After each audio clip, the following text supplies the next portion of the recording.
a very warm welcome to all our attendees joining us virtually for today's webinar. Whether you are tuning in from the comfort of your home, office, or anywhere else in the world, we are happy to have you with us. Thank you for taking the time to join this important discussion. We understand that your time is valuable and we truly appreciate you choosing to spend it with us today. Whether you're here to learn, connect, or explore new opportunities, we hope you find today's webinar enriching. So we want to make sure that your questions are addressed and that you have the opportunity to engage directly with our esteemed panelists. So I encourage you to actively participate by submitting your questions through the Q&A feature. Whether you have a specific query about the content being discussed, or you would like to hear our panelist insights on the related topic, don't hesitate to ask and just keep typing your questions and we will try to answer this question towards the end of the presentation. So remember, there are no wrong questions and your curiosity could just spark some valuable discussions that benefit all of us attending the webinar today. All right. So let's make this session as interactive and informative as possible by sharing your thoughts. And I will now delve into our content. I'm Priyanka Amin, Manager Client Relations with Immigration Advisors New Zealand Limited, and I'm the host of today's webinar. And allow me to introduce who we are. So while I'm talking about my organization, we are based out of Auckland, New Zealand, consisting of 4 licensed immigration advisors. Our team's strength lies in its diversity, having assisted clients from over 30 different countries, offering tailored immigration solutions to meet individuals' unique needs. And we are supported by a diverse staff representing over 6 different nationalities. We bring a deep understanding of your various cultures and backgrounds to our work. Collectively, we possess over 20 years of experience in the immigration industry, guiding individuals and families through the intricacies of the immigration process. And our reach extends far beyond New Zealand, with local presence in key locations including India, Nepal, Sri Lanka, Bangladesh, Philippines, and Middle East, which helps us to serve clients worldwide. And yes, as you rightly read, we take great pride in being the most reviewed licensed immigration advisors in New Zealand, which is a testament to our unwavering commitment to excellence and customer satisfaction. So with this brief introduction, I hope now you have a better understanding of who we are and the wealth of expertise we bring to the table. So the building, the image that you see on the right, that's where our office is locating with that arrow pointing towards it. So yes, we are somewhere close to the UB School of Design Institute. All right. So next up, since we are here to explore how individuals can engineer their paths to success through various study, work, and residence pathways, now we have a distinguished panel of speakers who will be sharing their insights and expertise with us. So allow me to introduce our speakers. So first up, we have a very honored Ms. Vandana Rai, a senior licensed immigration advisor and the CEO of Immigration Advisors New Zealand Limited. Ms. Vandana will be sharing invaluable information on immigration pathways and how individuals can navigate through them successfully. So, Ms. Vandana, welcome to our today's webinar. The next speaker is Professor James Lim. Professor Lim is a chartered engineer and a member of the Institution of Civil Engineers. He joined the University of Waikato in 2022 and is concurrently an honorary academic at the University of Auckland.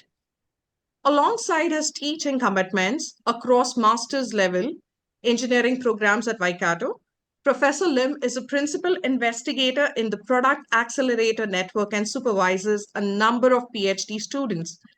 His research interest includes structural engineering aspects of cold form steel, applications of BIM, which is building information modeling, sustainability, and circular economy. So with this, Professor Lim, welcome to our today's webinar. Thank you very much. And you're welcome. So the next speaker that we have is Richard Witz, the Regional Engagement Lead of South Asia, the Middle East, and Africa. Richard brings a wealth of experience and insights into the opportunities available for individuals in these regions. So welcome, Richard, to our today's webinar. So everyone, please join me in giving a warm welcome to our speakers. All right. So now I will be passing the virtual floor over to over to Richard, who will be guiding us through the presentation from a screen. So Richard, whenever you're ready. Hi, yes, good afternoon, everybody, and thank you for joining us today. My name is Richard Witz. I've already been introduced. I work for the University of Waikato in the international office. So I promote the university in India, in South Asia, and across the Middle East and Africa. So I'm going to be starting the presentation, kicking everything off in terms of information about New Zealand and Waikato today. And then I'm going to hand over to Professor James Lim, who's going to be talking about engineering, the engineering programs that we offer, a bit about his research interests, and we'll cover a bit about entry requirements, the programs that we offer, scholarships, and so on, just towards the end of the presentation. So I'm just going to share my screen now. There we go. Okay, so hopefully everyone can see this. Let me just make sure sound is shared as well. There we go. Okay, so as I say, I'm just going to be starting off by talking about New Zealand and the University of Waikato and why you might want to choose New Zealand as your study destination. So you can see a map on the left-hand side of the slide here. This shows New Zealand. Some of you may know about New Zealand as a study destination. Some of you may not be so familiar. New Zealand is close to Australia. There are two islands. You've got the North Island and the South Island. The population of New Zealand is about 5 million people, so it's quite a small population. But there are a lot of advantages when it comes to that. So the much more friendly and welcoming and safe aspects of New Zealand compared to perhaps some other study destinations that you may be more familiar with. And also the fact that there are fewer international students in New Zealand. There are only 8 universities, so the number of international students isn't quite as big as places like Australia or the UK. And of course, that means you'll have better access to academic staff, again, a more welcoming and friendly experience, and avoiding those large crowds of international students that you might find in sort of larger universities in different countries. The University of Waikato, though, we're located on the North Island, and our main campus is in the city of Hamilton. So you can see the big red dot in the center of the map there. And we have a smaller campus in the city of Tauranga. Auckland is the biggest city in New Zealand. About 2 million people live in Auckland, but Hamilton is only about an hour and 20 minutes away from Auckland. So you have the best of both worlds, slightly lower living costs in Hamilton, but within easy reach of the big city. And in fact, the north of the North Island is where the majority of New Zealand's population lives. So when you're looking at postgraduate opportunities after completing your degree with us, you're within easy reach of Auckland, and you're where the jobs and the opportunities are in New Zealand. So just to sort of sum up why you might want to choose New Zealand on this slide, quality, obviously, it's a really important aspect of your decision-making process, a quality education, and all New Zealand universities are actually ranked within the top 450 in the world in the latest QS rankings. And the University of Waikato, as I'll come to in a minute, is ranked within the top 250 worldwide. So again, we have an excellent quality of teaching, quality of research, and so on. Safety, as I've mentioned, New Zealand's probably the safest of all the main study destinations worldwide. Low crime rates, low corruption rates. It's the 4th most peaceful country in the world in the latest Global Peace Index. So safety and a friendly study destination is certainly something that's close to the top of people's lists when they're looking to choose where they want to study. And New Zealand is probably the best option when you're looking at those aspects. Then work opportunities. New Zealand has very generous work opportunities and post-study work policies. So you'll be eligible for a 3-year post-study work visa after graduation from a bachelor's or a master's degree, or you'll meet the academic eligibility requirements for that. So excellent opportunities to stay in New Zealand to work. And if you're looking to stay long term, there may be opportunities to do that too, depending on your circumstances. Very easygoing, relaxed lifestyle, a really beautiful country. I think New Zealand's probably most famous for its natural beauty.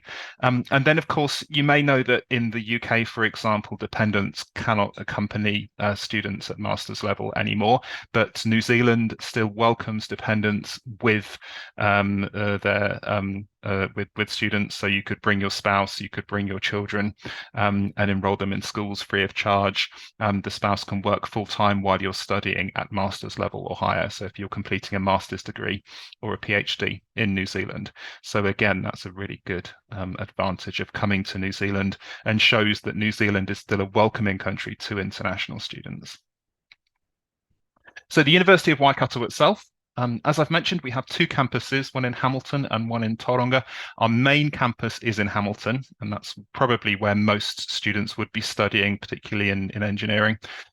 We have about 13,000 students and around 1,500 staff. So we're probably a sort of small to medium-sized university. Again, that means a more friendly student community, better access to academic staff, to the facilities, and so on.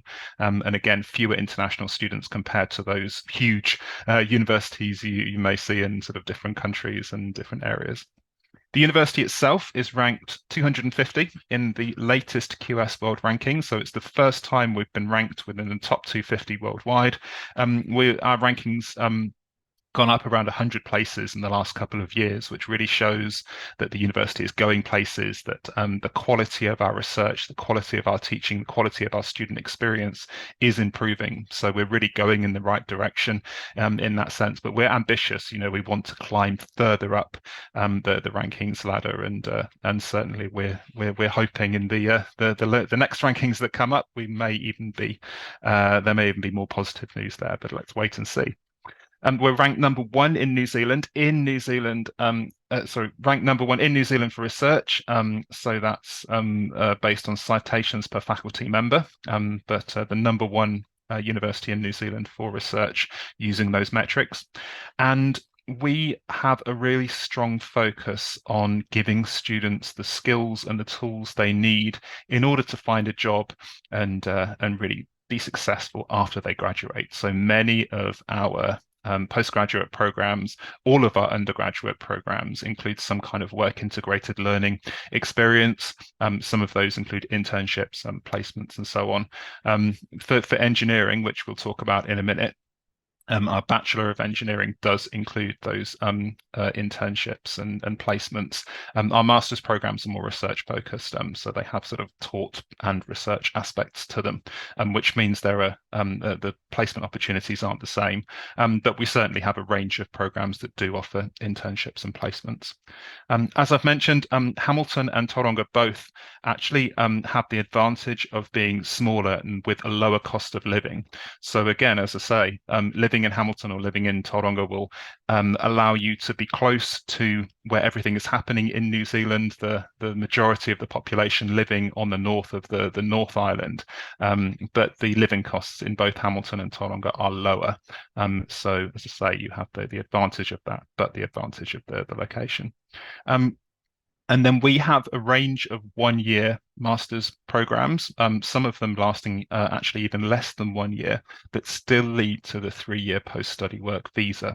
So we'll talk about those in a minute, and James will cover those. But the Master of Engineering Practice, for example, can be completed with 120 points of study. The same for the Master of Engineering, and both of those would lead to 3 years of post-study work, or meet the academic eligibility requirements for that. And then just a couple of images to show you here. So this is Hamilton, beautiful city of Hamilton. You can see the Waikato River flowing through the middle of the city there. Everything sort of to the left of that slide is the city centre, has everything you need as an international student. And across that bridge, about 10 minutes drive towards the edge of the city, you come to our Hamilton campus, which is our main campus. Really beautiful green spaces. You can walk to your lectures or to your classes every day from the halls of residence, which are spread across the campus. Everything you can really see in this picture here is our campus. So it's a large expanse of green open area with the buildings being the different faculties and schools. And then this is Tauranga. So we do have a smaller campus in the city of Tauranga, and you can see just in the bottom left-hand corner, that's the new campus that was actually opened in 2019. Tauranga is a coastal city, as you can see here, really beautiful place to live. And the campus is a city centre campus. As I say, it's quite a bit smaller. It's one sort of self-contained campus building, but it has excellent modern facilities. And, you know, if you're perhaps looking for a more tight-knit student community, being in a city centre environment, then Tauranga may also be of interest to you. We offer a smaller selection of programs in Tauranga. I think some of the Bachelor of Engineering can be studied at the Tauranga campus. The Master of Engineering programs, maybe not so much. But certainly, again, if you're interested, you can have a look at that in more detail. So what I'm going to do now is I'm going to introduce you to Professor James Lim, who is a professor at the School of Engineering, specialises in a range of areas that he's going to cover now. And James is going to talk a little bit about engineering as a subject, some of the programs that we offer, and some of the research that he is involved in. So I'll hand over to you, James. Hey, thank you very much, Richard. So I'm a member of the Faculty of Engineering at University of Waikato. I previously was at the University of Auckland, so I moved about 2 years ago, mainly for family reasons. It's a much smaller city, very easy to get around. I can get to the shops very quickly. I can take my children to school, so it's really good from that sort of perspective. So civil engineering was a newish program at Waikato, but it's normally about half of the faculty in most universities in New Zealand, because New Zealand is quite a big country, and big countries with small populations tend to need infrastructure. So there is a very strong demand for engineers, particularly civil engineers. My research expertise is in structural engineering, but I sort of work on the interface between civil and mechanical. So a lot of the times I would feel more comfortable talking to mechanicals than I would civils, and vice versa, depending on the situation. So I particularly look at steel. We look at building information modeling. We look at sustainability, circular economy, fire. We've done some fire tests. On joining University of Waikato, I founded the Codeform Steel Structures Group. So Richard can share the web page of that later on, and that would show some of the buildings and some of the structures that we are interested in.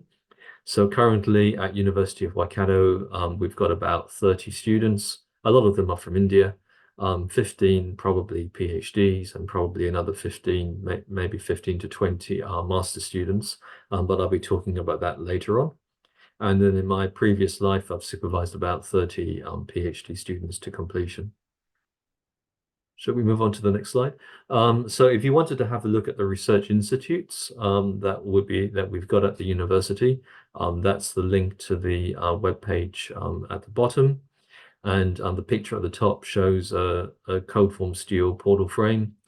These are made of steel channel sections. And then if you look at the video later on, you can see how we do physical tests and numerical tests, and show similar behavior of both. Next slide, please. So the School of Civil Engineering, it's got typical with other universities in New Zealand. It's got these 8 subject areas. So University of Waikato is the third university after Canterbury and Auckland, and we have Washington Accord accredited degrees in all of these programs. In terms of masters, these are the things that we cover: chemical and biological, civil engineering, electrical and electronic engineering, environmental, materials and process, mechanical, mechatronics, and software. And in terms of research, as I mentioned, there are a few research groups. Advanced Materials and Manufacturing, that I believe is run by Professor Kim Pickering. There's another research group, Aurora Center for Smart Energies Systems, and that one looks at digital twins and things like that. The Codeform Steel Structures Group is the one that I'm affiliated with. There's the Resilience Infrastructure and Sustainable Construction Group, talks about things like earthquakes, transportation, etc. And then we've got robotics, automation, and sensing. So the web link is at the bottom if you want to see what sort of projects you could get involved with if you came here to do your master's. So here's a brief video that Richard has. Do you want to play the whole thing, or you want to jump on, Richard? Yeah, we'll play the video now, so yeah, Okay. give people a chance to watch it.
Yeah, okay. So I'll talk about the graduate prospects engineering.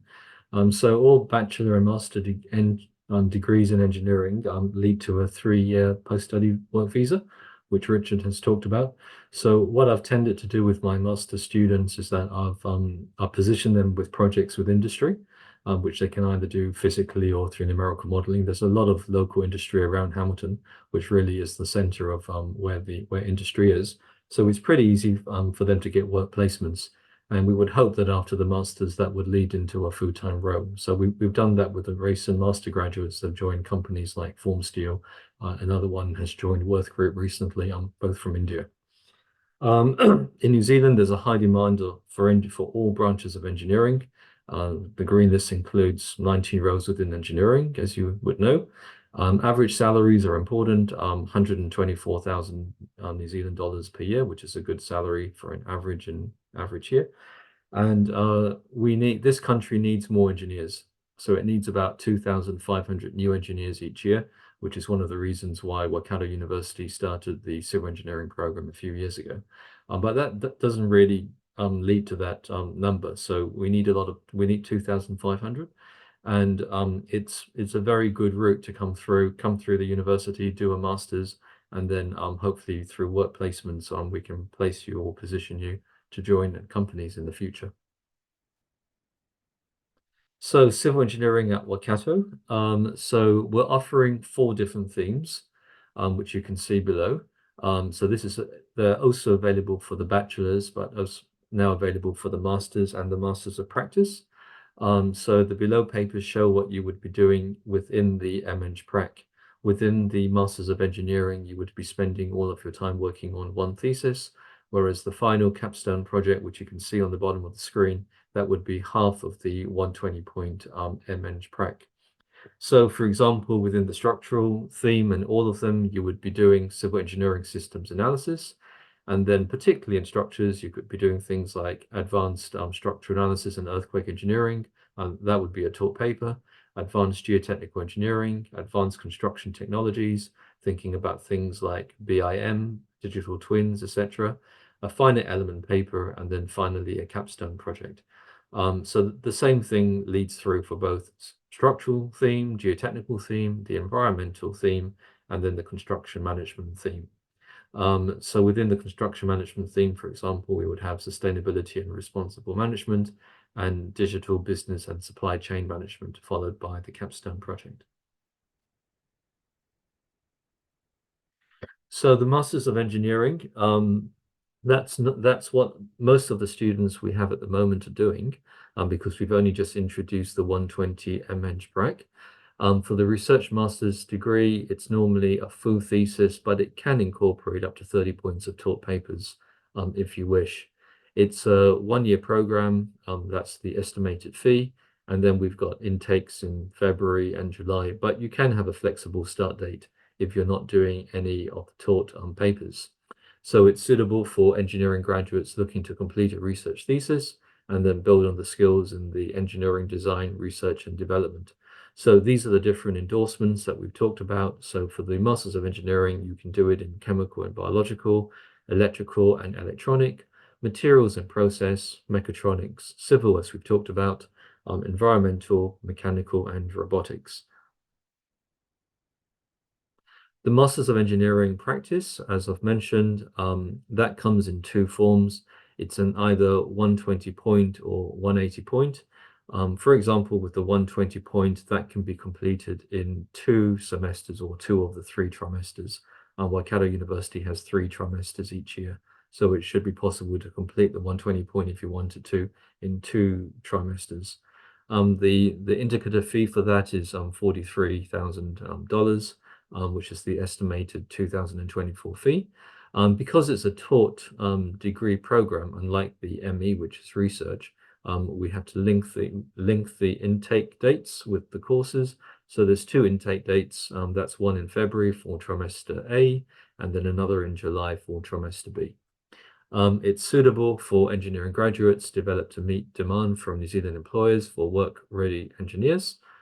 So when you arrive here, we will introduce you to companies who could employ you at the end of your course. Management component to equip graduates with the professional skills that is getting into Kiwi habits, or the way that Kiwi employers expect people to be acclimatized to. and then that final research project at the end, the 60-point capstone research project. And then the subject areas that we've mentioned for that are civil, electronics, mechanical, and material and processing. Richard, did you want to cover these? Yes, that's fine. Yes, I'll take over from here. So this is just to sort of to finish off the presentation, just a bit of information about PhD study, and then just a couple of slides about entry requirements and scholarships. And we want to leave plenty of time for presentation, sort of questions at the end of the presentation as well. So please do start adding in your questions, anything about the programs that we offer, anything more specific or advanced that James could potentially tell you about relating to research or the content of the programs. I'm sure there'll be lots of questions around that, and then post-study work opportunities, postgraduate opportunities in New Zealand. But just to cover off PhD, I know there may be some people here interested in PhD study. New Zealand has a very generous policy when it comes to PhD. The New Zealand government is looking for more research expertise in New Zealand, and so they subsidise PhD for international students, which allows our fees to be much lower compared to other study destinations. So PhD study is only around 7,000 New Zealand dollars per year for international students, as long as they're studying in New Zealand. But of course, you can imagine there is huge demand and huge interest in PhD study. So it is very competitive to get a PhD place, and we're looking for high quality students. We also offer something called the doctoral scholarship, which I'll cover just a bit later. And again, that's for absolutely exceptional students with exceptional academic backgrounds and research interests that very closely match our interests. But that is a full scholarship, including all fees and living costs, and all PhD applications are considered for the doctoral scholarship. But just to sort of cover off the application process, we do require you to contact our academic staff. Go and visit our staff profiles pages. You can see contact details of academic staff on those pages, and you'd need to negotiate supervision with an academic. And once you have been able to do that, you'll receive an invitation to apply for PhD, and you can only apply with that invitation to apply. So if you are interested, best place to go is the staff profiles page. Review the information on there, see if we have expertise that matches your interests, contact academic staff, and see if you can get in touch with somebody who would be interested in supervising you. But do be aware that our staff receive large amounts of interest from prospective PhD students, and they may not have time to reply to you if their expertise doesn't match your interests. So it can be a long and drawn out process if you are looking for supervision there.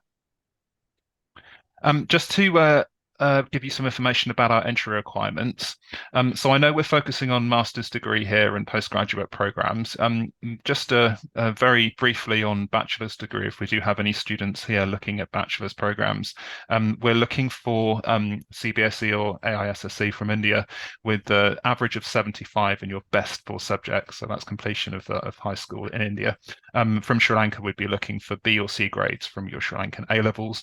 And if you've taken IB at an international school or A levels, IB of 24 and sort of again B or C grades in your A levels. For engineering programs, we do require some specific study in areas such as physics, mathematics, chemistry, depending on the stream and the program you're looking at. So again, we can maybe answer more specific questions there if you have them. But for master's degree, we're looking for a bachelor's degree in a relevant area. So you'd need a good GPA or a good overall achievement from your bachelor's degree. We look for sort of B to B minus grade on our scale, C minus being the sort of minimum pass grade at Waikato and A plus being the top pass grade. So we're looking for somewhere in the middle of that. Each university, of course, has its own grading scale, its own GPA equivalency and so on. So we would look at all applications case by case. Of course, if you're interested in studying with us, then we welcome all applications and we will assess them and make decisions on what you'd be eligible for. And our partner in, one of our partners in the region is Immigration Advisors New Zealand, and it's really important that you apply through them so they can provide assistance, particularly with the visa application. And I'm sure they'll maybe cover that a bit more in a minute. But the entry requirements for English, a bachelor's degree, we do accept the Indian high school grade of depending on your high school grade for English.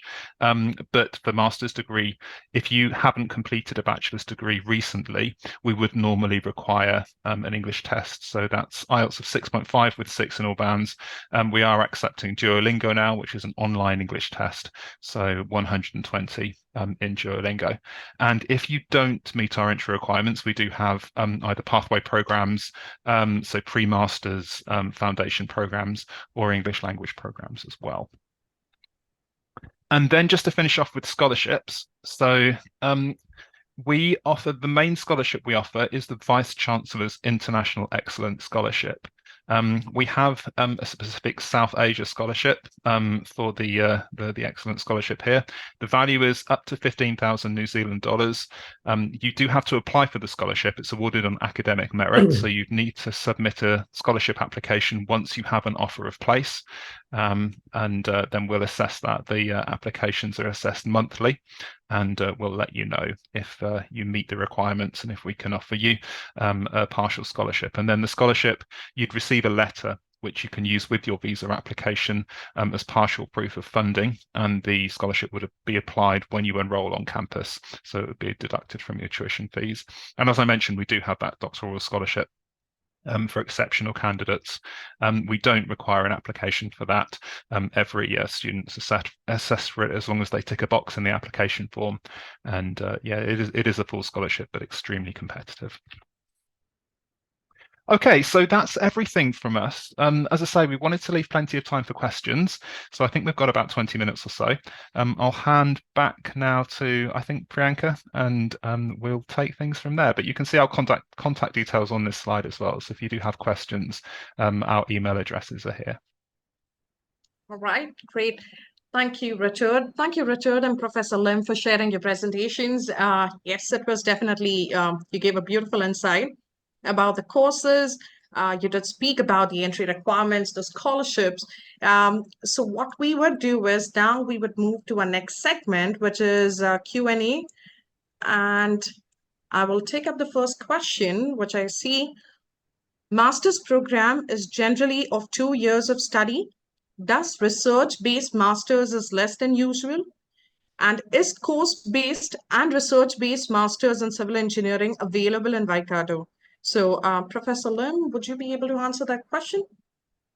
Or Yes, Richard, would you like? I'm aware that the master's programs in Australia are 2 years, but we follow probably more the UK system here, and we have 1 year masters. So we've got the 1 year ME, which is what a lot of my current students from India are doing. So I've got about 15 to 20 of them, and on the day of arrival, they've got 52 weeks to submit their thesis, which is then examined to international standards. So I would put them in a room full of other students who can help them, so they're not left alone. That to me is very important. So there's always help, either laboratory testing or experimental work or finite element or computer simulations. So generally, a lot of Indian students today, and they would be helping the newcomer or the new people who are arriving, and just helping to pass on their skills. So I've found everyone's very friendly and everyone is looking out to help each other. When the students come, we'll sit down with them and ask them what they're interested in. And generally, we'll try and find a research topic that suits what they're after. And it's important that it's all practical, which means it's industry-led. So as Richard mentioned at the start, I'm part of the New Zealand Product Accelerator. And most of my work in that, most of my PhD students are sponsored directly by industry.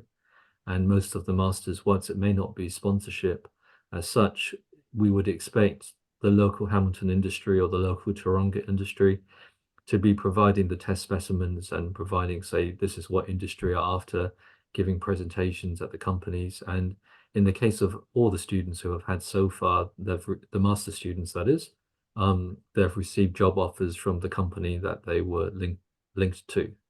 And I suppose that the same is also true for my PhD students who have been sponsored. The company who sponsors them, they generally give them a job offer at the end, which is what you would expect after having put some time into it. So we're hoping to get a stream of students with jobs ready for them. And the other way is to talk to consultancies and link them up with consultancies quite early on. So we have had some MEng prac students, and they've found jobs pretty fast. And then they spend some time in their week working at companies. The nice thing about Hamilton is that it's a small city, so you can just walk to the consultancy like Becker or whatever, and then come back and then continue on the masters in your own time, which is the advantage of the ME. So MEng Prac is a slightly different story. It's got taught papers as well as the research component. And yes, for the 120 point, that one is completed in much less than a year. So there's no external thesis that needs to be sent out. It's a much shorter project in terms of it being 60 points with taught papers. But yes, unlike the ones in Australia, the master's is completable well within 1 year. Anything else to add, Richard? No, I think you've covered everything there. Thank you. Yeah, and we have the 3-year we have the 3-year work study visa. So as soon as the student finishes, they would get the visa. The university will write a letter. The student can get the visa, and then Waikato is pretty well placed to help students find jobs. Acclimatized to the New Zealand climate, both your personality, as well as the weather and things. Just make sure that you can fit in with employers, and then just go out and look for work. And as we've said, New Zealand needs civil engineers, and it needs engineers in general. So when we talk about buildings, we're not just talking about civils, we're talking about mechanicals for the ventilation systems, we're talking about electrical. So everything can work around the construction industry. So there's computing software as well, things like AI, which we're looking into. So all of those new things that are coming through, New Zealand really needs. And the New Zealand industry would be very keen to take these graduates. Thank you, Professor Lim. Since you did mention about people do get jobs easily after they complete the program. So something related to that, there is a question like, what kind of support services does the University of Waikato offer for international engineering students? So for that, Richard, would you like to speak about it? Would you like to Sure, answer that? yes. Yes, so I think James has probably covered quite a bit about the divisional support, so the academic support Right. that we offer, particularly around linking students with prospective employers, helping them perhaps when they're looking to progress to employment after graduation. But in terms of more general support the university offers, we have a range of support. We have a careers and employability service which students can utilise in order to start preparing themselves for job applications. They can get interview practice, CV checking. They offer a graduate careers fair. They offer specific sessions for international students as well. We have the Student Centre, which again has comprehensive support, both for sort of academic and more sort of personal support for students. So any kind of health-related issues, we have a counselling service. We have a health centre on campus as well. And then we have support for students who are perhaps maybe struggling with aspects of academic study.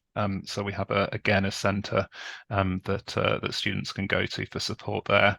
And then I think that pretty much covers everything. Yeah, you did sum it up well.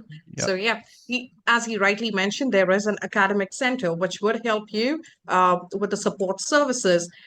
With that, Richard, you did speak about the entry requirements. I'm just going to pick up two questions which are more to do with the entry requirements. So someone has asked, which bachelor's is required to do a master's in environmental engineering? You did mention that it would be relevant to your previous qualification. So for master's in environmental engineering, it would be the same, right? Yes, Something that's that they right. have to do. Yes. Yes, yes. So a student would need a background, a bachelor's degree in a relevant area of engineering, in order to go into a master's degree in the same area. Again, we assess all applications case by case, so we always encourage students to apply. And if they apply for a program, maybe they're not we don't feel they're quite suitable for, we will generally offer them alternatives, as long as they meet our basic entry requirements in terms of academic grades. So yes, I would say normally a student would do the same master's degree subject as they have in their bachelor's degree, but certainly we encourage all applications. All right, great. The next one that I have is the Masters of Engineering practice more suitable for international students? Richard, that I one. might ask James to answer that, if you're okay, James. Just maybe a bit Yeah, more that's okay. Yeah. detail on the Mhm. difference between Master of Engineering practice and Master of Engineering. So the Masters of Engineering, the ME, that's a full thesis. And so you work full-time or 100% time on that thesis. And we will link that thesis generally to industry in terms of industry's requirements, what industry wants.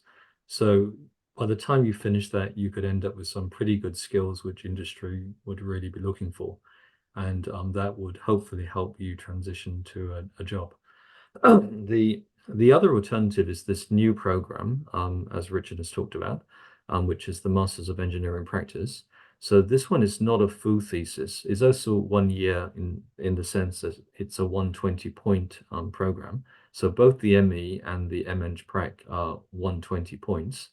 The difference is that there is a smaller thesis, which we'll call a research project, which you would spend your time on. But in the first part of the MEng Prac, you would be doing taught courses. So you could choose from our suite of courses, whatever interests you the most. So I think it's really up to the student what they prefer. Some students, they come and they definitely want to do 100% research. And once it's called research, it doesn't mean you end up being an academic. It means you go to industry after the 1 year. Other students are a bit more comfortable taking taught courses. And then onto that, we add on the 60-point capstone project. So it's really up to the student what they prefer. And we'll talk to them. And if you're doing the ME, we can have a chat, we explain the difference. And then if you want to move on to the MEng Prac, that's fine. And on the other hand, if you start on the MEng Prac and then you realize that you would prefer to do one solid piece of research project that's 100% of all your time, no taught papers to attend, then you can do that. And the advantage is you probably get a bit more industry engagement because industry know that you're going to be doing the project over the full year as opposed to half the year. So it's really up to the student. But I think in both cases, you do get the 3-year post-study visa after completion. So I hope that answers that question. Yes, it does. Thank you.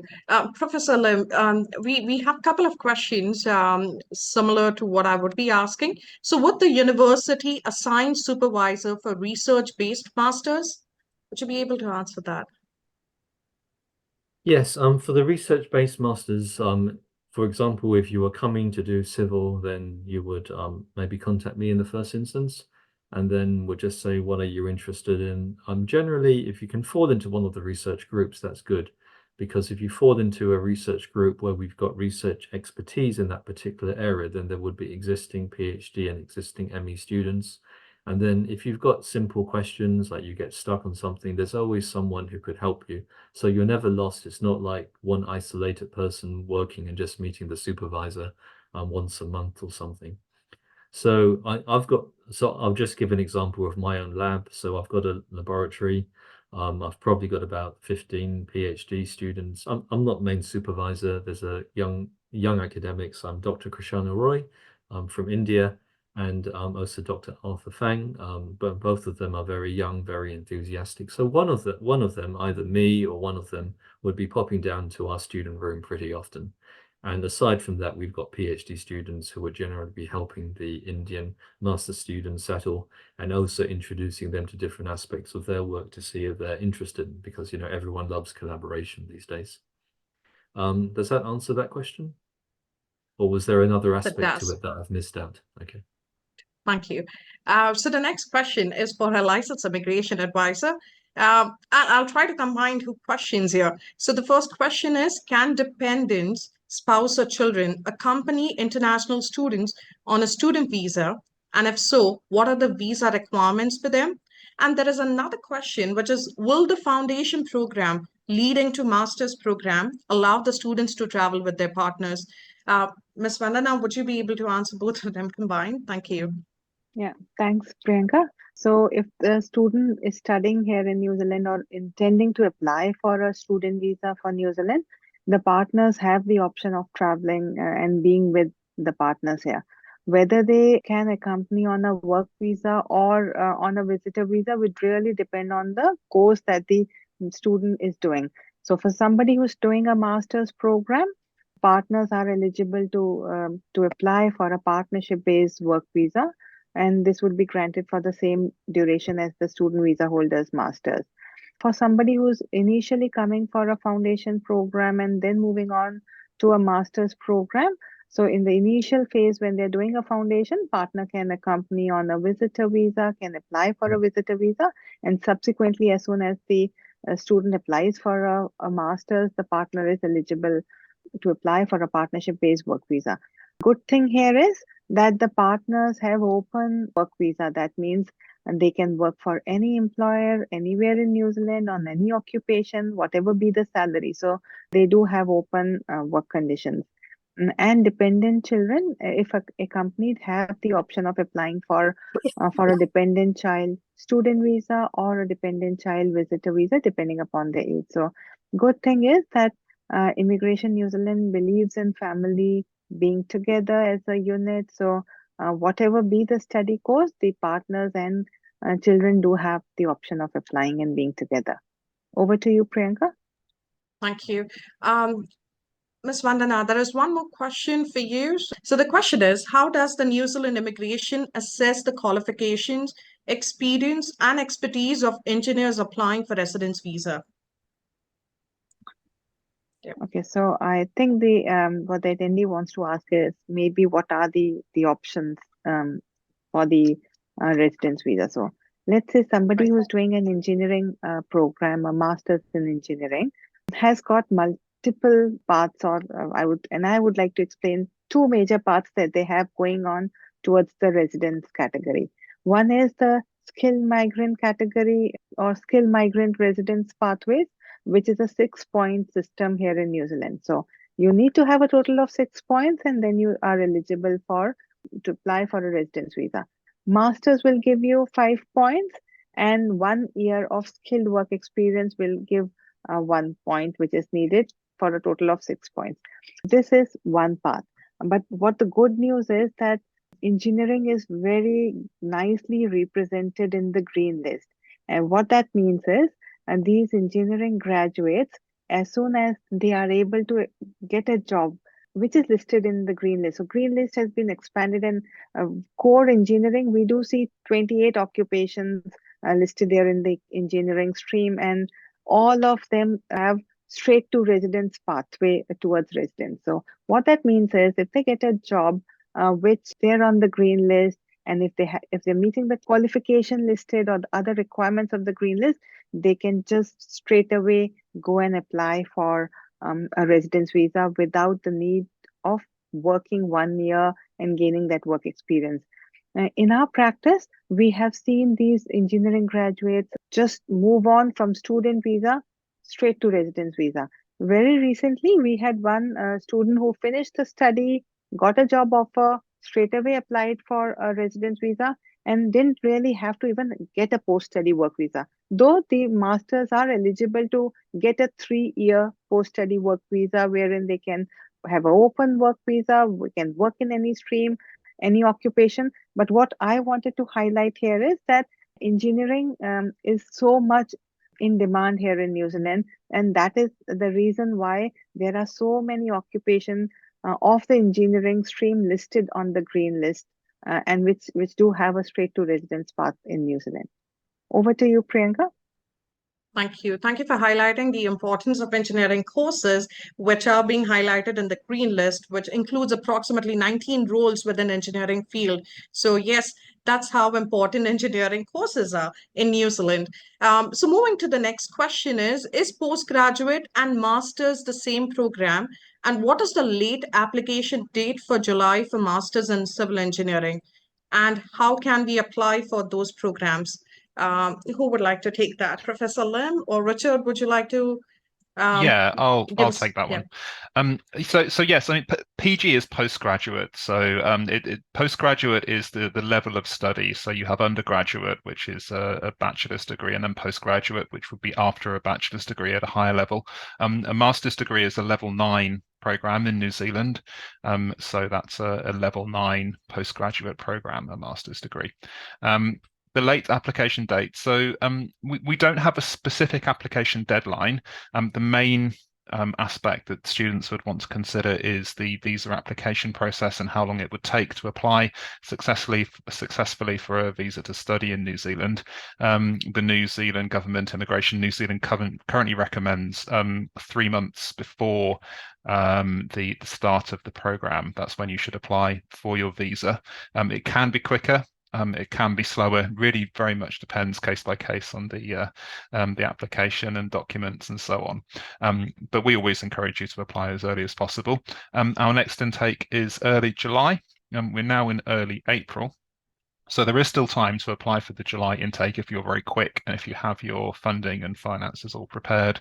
Again, my advice to you would be to contact Immigration Advisors New Zealand with your documents, explain what you're interested in applying for. They'll ask you for information about your finances and study background and so on, and they'll be able to make an assessment as to whether the July intake is feasible or not.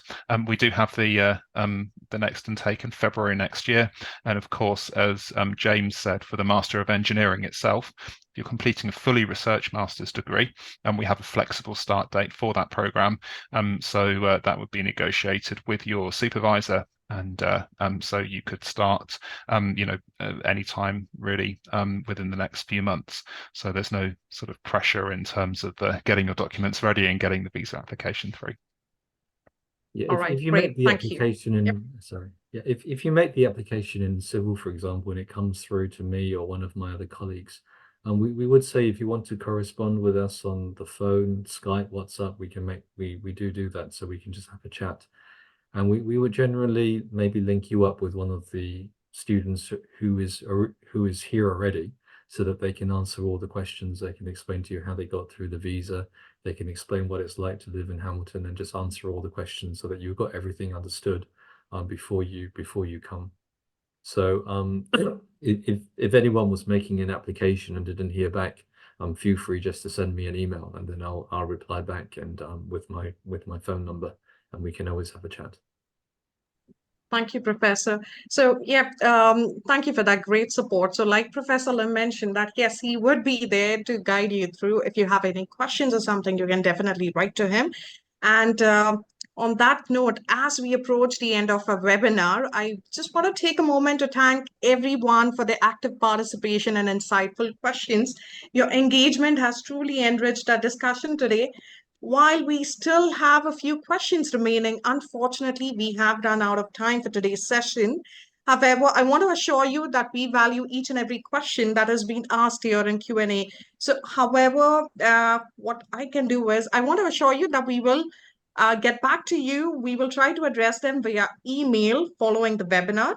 And if you have any further questions or need assistance, please feel free to reach out to us directly on an email address, which is contact@nzimmigration.info. We are here to help.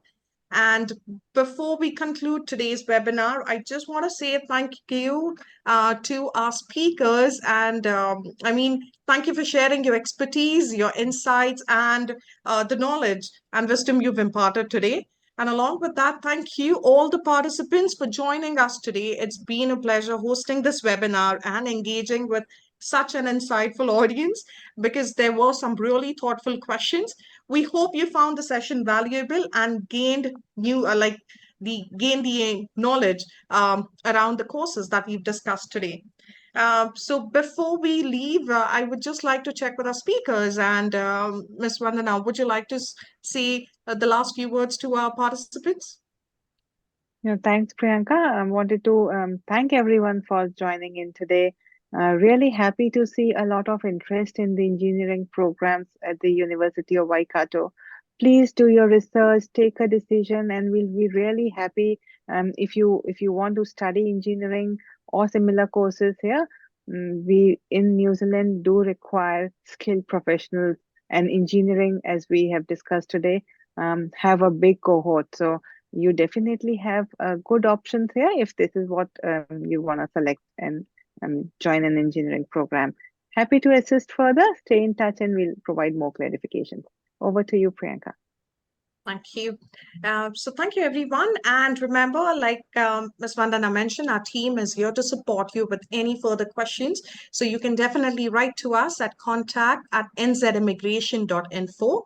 And so on that note, let's stay connected and we look forward to seeing you at our future events. Have a great day and thank you, everyone. Goodbye. Thank you. Goodbye.